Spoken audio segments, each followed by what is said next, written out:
Раньше слово «кейс» ассоциировалось с металлическим чемоданом для денег. Сегодня это популярное слово из мира бизнеса и маркетинга к чемодану отношения не имеет, хотя напрямую и связано с деньгами. Ведь кейс — это мощный инструмент маркетинга, который можно и нужно использовать для увеличения продаж. Этот инструмент напрямую влияет на решение покупки. Главное отличие кейса от обычной истории успеха — честно показать весь путь от точки А к точке Б.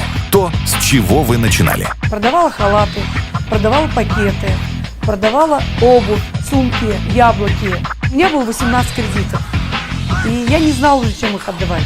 Это должна быть абсолютно честная, искренняя история. По профессии я педагог.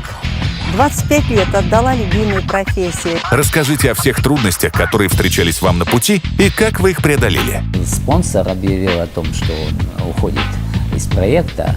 Первые месяцы не было дохода, мы